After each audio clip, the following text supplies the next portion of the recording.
Il y a bien longtemps, dans une petite contrée d'Afrique entourée d'une vaste forêt luxuriante et mystérieuse, se trouvait un village paisible nommé Kwara. Les habitations étaient construites en terre et en chaume, alignées avec soin autour d'une grande place centrale. Les habitants cultivaient des ignames, du manioc et des bananes sur leurs champs fertiles. Chaque jour, les hommes partaient chasser ou pêcher dans la rivière voisine, tandis que les femmes préparaient les repas sur des feux crépitants et racontaient des légendes aux enfants. La vie à Kwara était rythmée par les chants joyeux et les danses au clair de lune. Les gens y étaient unis, heureux, et respectueux des traditions ancestrales. Un jour, une jeune femme inconnue arriva au village. Elle s'appelait Amina.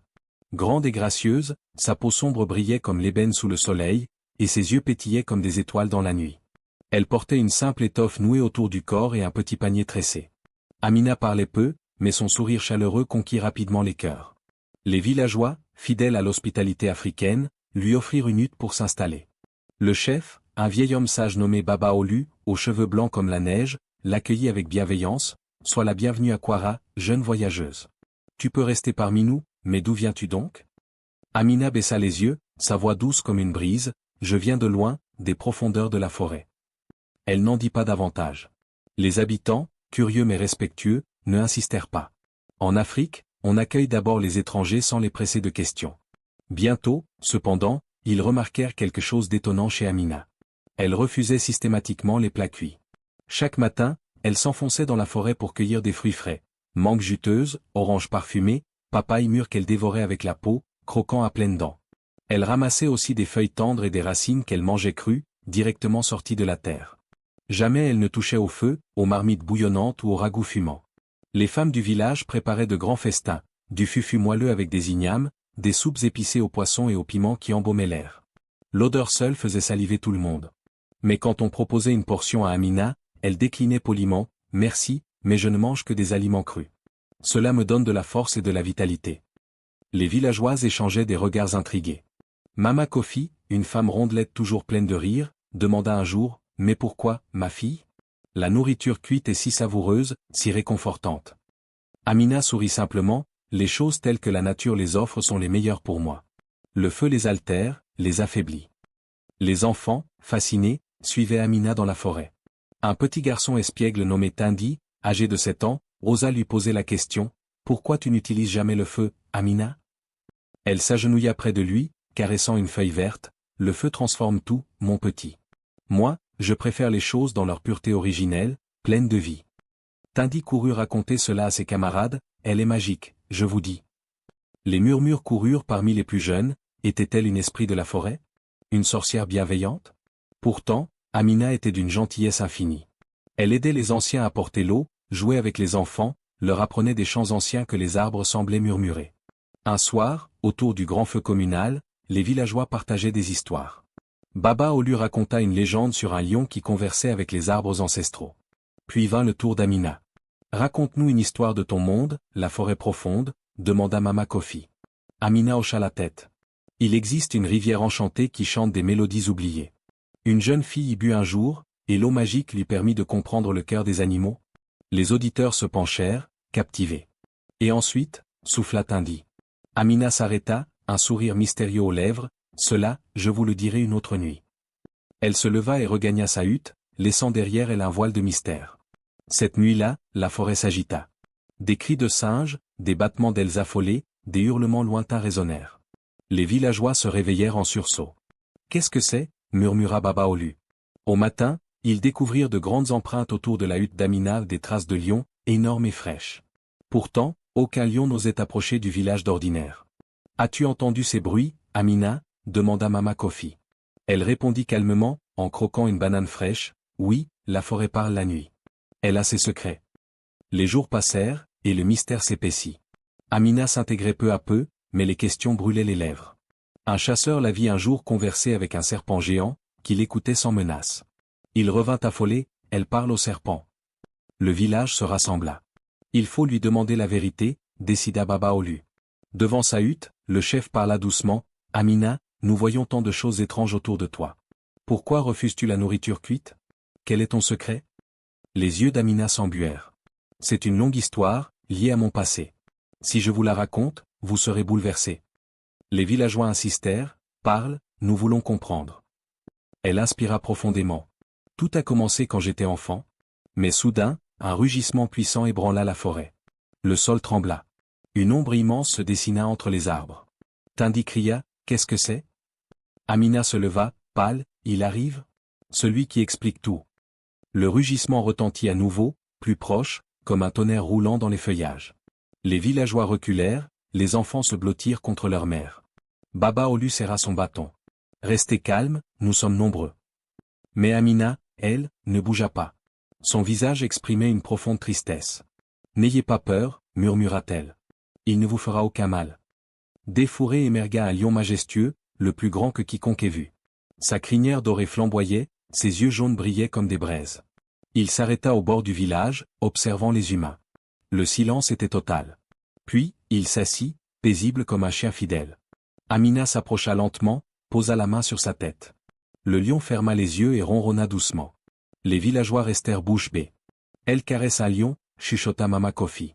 Tindi, émerveillé, comment est-ce possible? Amina se tourna vers eux, le lion à ses côtés. Voici Mozi, mon compagnon. Il m'a suivi parce qu'il a senti que je parlais de mon passé. Il veille sur moi depuis toujours. Baba Olu reprit voix, un lion pour ami? Et toi, tu manges même la viande crue? Car oui, les villageois l'avaient vu. Un jour, un chasseur lui avait offert un morceau d'antilope fraîche. Devant tous, Amina l'avait dévoré cru, le sang coulant sur son menton, mordant à pleines dents dans la chair rouge. Elle semblait plus forte que quiconque, elle courait plus vite que le vent, soulevait des charges lourdes sans effort. Plus tard, avec un poisson encore frétillant, elle avait fait de même, croquant écailles, yeux, arrête. Les murmures fusèrent, elle mange tout cru aux viandes, poissons, fruits et les animaux l'aiment comme une des leurs. Des singes lui apportent des fruits, des oiseaux se posent sur ses épaules, même les serpents s'approchent sans mordre. Est-elle une fille des esprits? Bénie par les dieux de la forêt? Mozi dormait devant sa hutte, gardien fidèle. Amina aidait aux champs, soignait les malades, racontait des histoires envoûtantes qui faisaient rêver les enfants. Une nuit de pleine lune, autour du feu, Baba Olu insista, « Amina, nous avons vu tant de merveilles. Les animaux te suivent, tu ne manges que cru, un lion t'aime comme un frère. Raconte-nous enfin ton histoire. Que t'est-il arrivé ?» Amina fixa les flammes, les larmes aux yeux. Mozi posa sa grosse tête sur ses genoux. Elle caressa sa crinière et commença, d'une voix émue. « Il y a de cela de nombreuses saisons, j'étais une petite fille de 8 ans, dans un village enfoui au cœur de la grande forêt. Un jour, jouant seul, je découvris une rivière secrète, cachée par d'épais feuillages. La soif me tourmentait, je bus son eau cristalline. Mais cette eau était enchantée, gardée par d'anciens esprits. Elle transforma mon corps, dès lors, la nourriture cuite devint du poison pour moi, me brûlant de l'intérieur. Seuls les aliments crus, frais de la nature, fruits, feuilles, racines, viande saignante, poissons vivants me donnaient force et santé. Et les animaux? Ils sentirent l'esprit de la forêt en moi. Ils devinrent mes amis, ma famille. Mozi, ce lion, me trouva perdu et effrayé après que j'eus bu. Il me protégea, me nourrit de viande crue. Nous grandîmes ensemble, inséparables. Mais il y a plus? Une tragédie qui me hante. Soudain, les chiens du village aboyèrent furieusement. Un cri profond, triste comme un gémissement d'enfant perdu, s'éleva de la forêt. Mozi se dressa, poil hérissé, grognant. Amina pâlit, non? Pas lui. Il m'a retrouvé. Le cri se rapprocha, déchirant. Les arbres tremblèrent. Une forme immense émergea, plus grande qu'un homme, couverte de fourrure noire, marchant sur 2 jambes. Ses yeux rougis pleuraient. Ce n'était pas une bête furieuse, mais une créature en souffrance. « C'est Kito » murmura Amina, la voix brisée. « Mon petit frère. » La créature s'arrêta, fixant Amina avec désespoir. Elle pleura à nouveau, un son qui serra tous les cœurs. « Ton frère? Mais il ressemble à une bête. » s'exclama Baba Olu.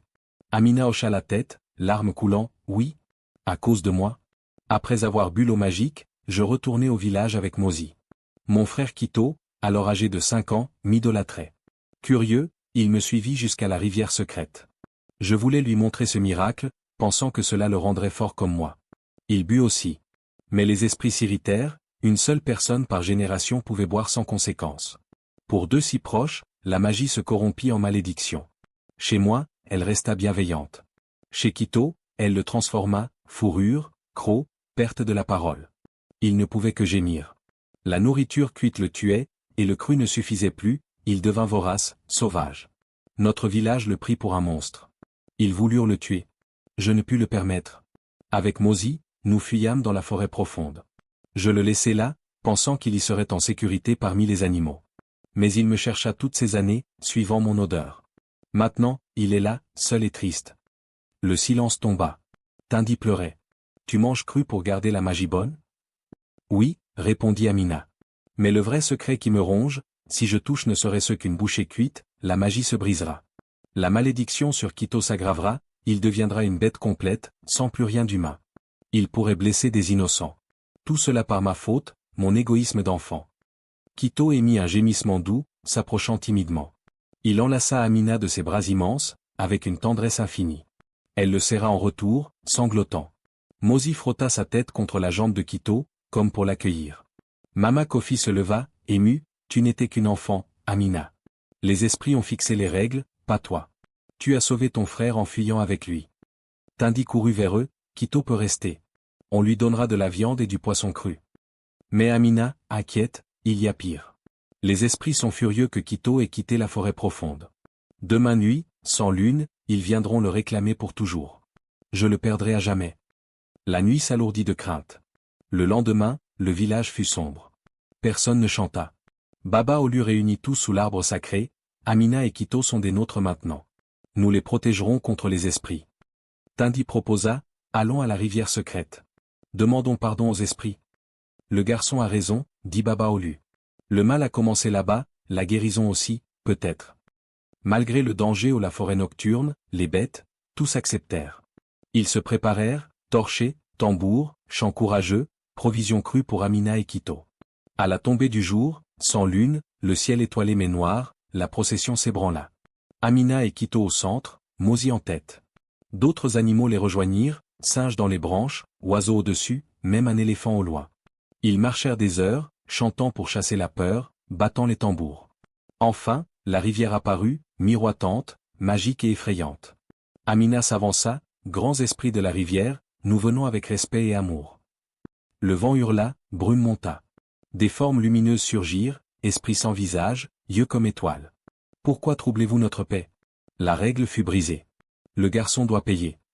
Amina s'inclina, j'étais jeune et imprudente. Regardez sa souffrance quotidienne. N'est-ce pas assez? Baba O lui ajouta, les règles sont sacrées, mais le pardon l'est aussi. Quito n'a rien choisi. Mama Kofi, si un prix est dû, prenez autre chose, mais pas un frère à sa sœur. Les enfants déposèrent fruits et fleurs, soyez miséricordieux. Les esprits observèrent la foule unie, les animaux présents, l'amour palpable. L'amour surpasse parfois les règles.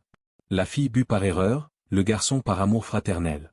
Nous lèverons la malédiction, mais pas toute la magie, ils mangeront toujours cru, resteront forts et liés à la forêt. Les animaux les aimeront. Mais le garçon redeviendra humain. La fourrure de Quito brilla, disparut. Il redevint un jeune homme grand et doux, aux yeux encore sauvages. Il parla, sœur? Merci. Joie immense. Ils dansèrent toute la nuit au bord de la rivière, tambours tonitruants, chants de victoire. Au matin, de retour à Kwara, la vie changea. Quito marchait comme un homme, mais croquait la viande crue avec appétit. Amina rayonnait. Mozi veillait, animaux visitaient souvent. Le village raconta cette histoire à chaque enfant, celle de la jeune femme qui ne mangeait que cru par amour pour son frère, et comment l'amour triompha des esprits. Depuis, à Kwara, on ne gaspille jamais la nourriture, on respecte la forêt, et on accueille les étrangers avec encore plus de cœur. La sensibilité humaine, la fraternité et le pardon y devinrent les plus grands trésors.